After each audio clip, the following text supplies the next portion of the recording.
నాడు మిల్లల దయాదాక్షల మీద కొనుగోలు జరిగాయి. ప్రభుత్వైపు అడ్డు లక్ష్మణ్ కుమార్ అన్నారు. జగిత్యాల కలెక్టరేట్లోని స్టేట్ ఛాంబర్లో వడ్ల కొనుగోలుపై ధరంపూర్ ఎమ్మెల్యే ప్రభుత్వైపు అడ్డు లక్ష్మణ్ కుమార్ గురువారం విలేకరుల సమావేశం ఏర్పాటు చేశారు. ఈ సందర్భంగా ప్రభుత్వైపు అడ్డు లక్ష్మణ్ కుమార్ మాట్లాడుతూ జిల్లాలో 428 కొనుగోలు కేంద్రాల నుండి ధాన్యం కొనుగోలు చేశామని, ఆనాడు మిల్లల దయాదాక్షల మీద కొనుగోలు జరిగాయని, జిల్లా అధికారుల సమన్వయంతో ప్రభుత్వం నిబంధనల మేరకే ఎప్పటికప్పుడు చెల్లింపులు చేస్తున్నామని అన్నారు.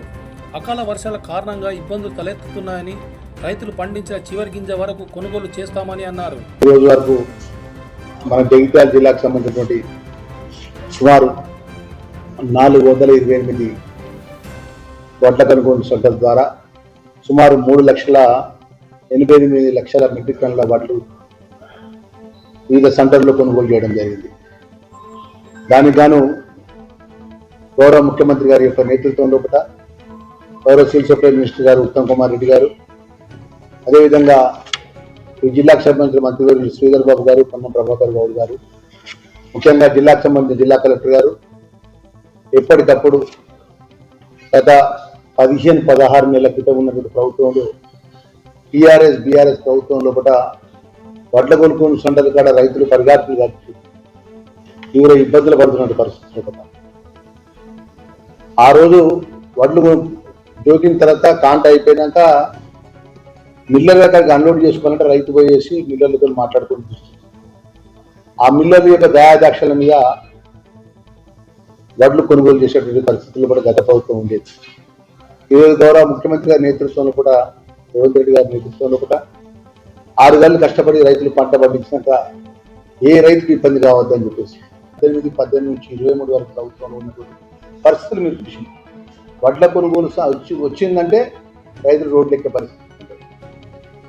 రోజుల కొద్దీ లారీలు పోయి మిల్లర్ అక్కడ లైన్ల కొద్ది ఆగేది ఉండే. ఆ లైన్ల కొద్ది ఆగినటువంటి మిల్లర్ దగ్గర రైతు యొక్క వడ్లు ఆ లారీ దగ్గర పోయి, లారీ దగ్గరికి ఆ మిల్లర్ దగ్గర పోయి, ఇవన్నీ మీరు ఇంత కట్టి కొట్టుకుంటే మేము అన్లోడ్ చేసుకుంటామంటే మిల్లర్ పోయి బదిలాడుకుంటే తప్ప అన్లోడ్ చేసే పరిస్థితి కాదు. ఎక్కడ కూడా వడ్లు మా లారీకి ఎక్కించినాక జోకిన తర్వాత ట్రక్ షీట్ ఇప్పించేవారు కాదు, నేరుగా ట్రక్ షీట్ ఇస్తున్నాం. ఈరోజు మా ఎలివేటర్ మండల సొసైటీలో 600 లారీలు బ్యాగులు లారీకి లోడ్ అయినాయి. ఆ 600 బ్యాగులకు సంబంధించిన వడ్లు ఎంతైతే ధర్మకాంట కడ అంత ధర్మకాంట క్లియర్గా రైతుకి ఇవ్వడం జరుగుతుంది. గతంలో ప్రభుత్వంలో ఎవరు కూడా ఇవ్వలే. గత ప్రభుత్వం 10 సంవత్సరాలు రాజ్యం వెళ్ళినప్పుడు వాళ్ళు టీఆర్ఎస్ బీఆర్ఎస్ పార్టీ వాళ్ళు పెద్ద పెద్ద మాటలు మాట్లాడు. ఇలా కేటీఆర్ హైదరాబాద్ ఏదో మాట్లాడతాను పెద్ద పెద్ద మాటలు. ఈరోజు మన తెలంగాణ ప్రాంతం అంతా రైతాంగం కాదు, 80% రైతు ఆధారిత కుటుంబాలు ప్రాంతం. మరి ఈరోజు రైతుగా అండగా ఉన్న ఈ ప్రభుత్వంలో కూడా గౌరవ ముఖ్యమంత్రి గారి నేతృత్వంలో కూడా ఇంత గొప్పగా రైతుకి ఇబ్బంది కాకుండా వడ్డు కొనుగోలు చేసినందుకంటే గత 10 సంవత్సరాలు రైతులు ఏ విధంగా ఇబ్బంది పడ్డారు, ఏ విధంగా రోడ్లు ఎక్కిళ్ళు, ఏ విధంగా మిల్లర్ దగ్గర నిలబడ్డారు, ఏ విధంగా రోజుల కొద్ది లారీ లాగినాయి, మీరు సాక్ష్యం అని చెప్పి అంటున్నారు. మీడియా మిత్రులే సాక్ష్యం.